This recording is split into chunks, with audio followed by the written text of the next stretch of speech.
আসসালামু আলাইকুম প্রিয় ভিউয়ার। আজকে আমি আপনাদেরকে দেখিয়ে দেব যে যদি বিকাশের পিন নাম্বার ভুলে যান বা অন্য কোনো কারণে বিকাশের পিন নাম্বার আপনার মনে নাই বা অনেক দিন যাবৎ ব্যবহার না করার কারণে পিন নাম্বারটি ভুলে গেছেন, এই ধরনের অ্যাকাউন্টে কিভাবে পিন রিসেট করবেন সেই বিষয়টি আজকে দেখাবো। আপনারা যারা বিকাশের পিন রিসেট করতে চান তো তারা প্রথমে আপনার *247# ডায়াল করে যে সিমটিতে বিকাশ অ্যাকাউন্ট সংযুক্ত সেই সিমটিতে কল দিবেন। এভাবে কল দেওয়ার পর এখান থেকে আপনি 10 নম্বরে যাবেন। প্রথমে 10 নম্বর রিসেট পিন, তারপরে হচ্ছে আপনার এনআইডি কার্ডের যে এনআইডি কার্ড দিয়ে আপনার বিকাশ অ্যাকাউন্টটি খোলা হয়েছিল সেই এনআইডি কার্ডের নাম্বার এখানে দিয়ে দিবেন। হতে পারে এটা 17 সংখ্যা অথবা 10 সংখ্যা অথবা 13 সংখ্যা। আপনার এনআইডি কার্ডের যে নাম্বারটি আছে পুরো নাম্বারটা এখানে দিয়ে দিতে হবে। তো আমি আমার এনআইডি কার্ডের নাম্বারটি দিয়ে দিচ্ছি।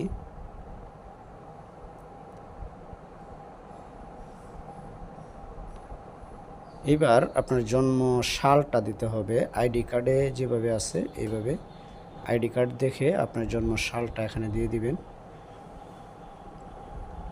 এইবার আপনাকে যেটা করতে হবে, আপনি গত 30 দিনের ভিতরে কোন ট্রানজ্যাকশান করেছেন সেটা এখানে দিবেন। যদি কোনো ট্রানজ্যাকশান না করে থাকেন তাহলে 7 সিলেক্ট করবেন।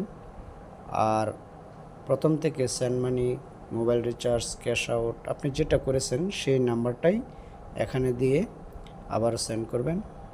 তো সেন্ড করার পর এরকম একটি মেসেজ দেখাবে যে কিছুক্ষণের ভিতরে আপনাকে কনফার্মেশন মেসেজ দিয়ে তারা জানিয়ে দিবে।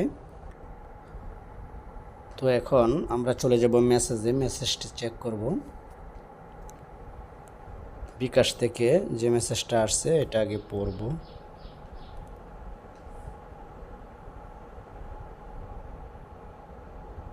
যে দেখতে পাচ্ছেন মেসেজ এসে গেছে, your bKash account has been reset successfully for temporary pin. এখানে একটা পিন নাম্বার তারা অলরেডি দিয়ে দিছে।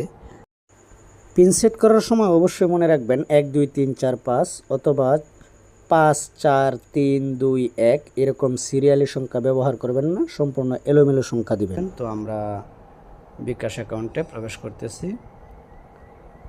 তো প্রথমে আমরা ডায়াল প্যাডে চলে যাব। ডায়াল প্যাডে গিয়ে আবারও টাইপ করব *247# দিয়ে কল দিব যে সিমটিতে আমরা পিন রিসেট করতে চাচ্ছি।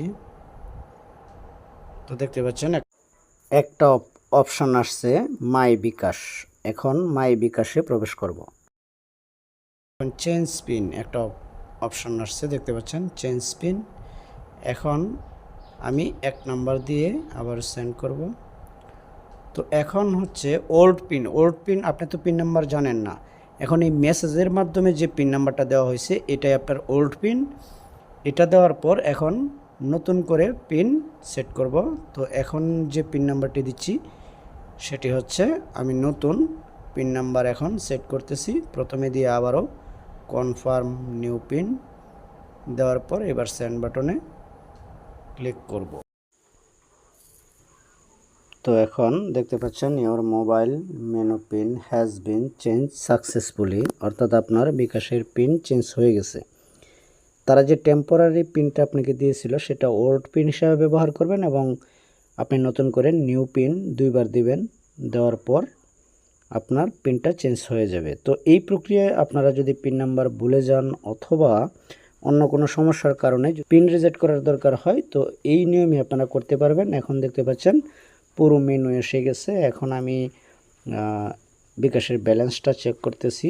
যে নতুন যে পিনটা সেট করলাম এই পিন নাম্বার দিয়ে এখন আমি বিকাশের ব্যালেন্স চেক করতেছি। দেখতে পাচ্ছেন, এই যে দেখতে পাচ্ছেন ব্যালেন্স দেখিয়ে দিচ্ছে। তো আশা করি পুরো প্রসেসটি বুঝতে পারছেন। ভালো থাকবেন সবাই। আসসালামু আলাইকুম ওয়া রাহমাতুল্লাহি ওয়া বারাকাতুহু।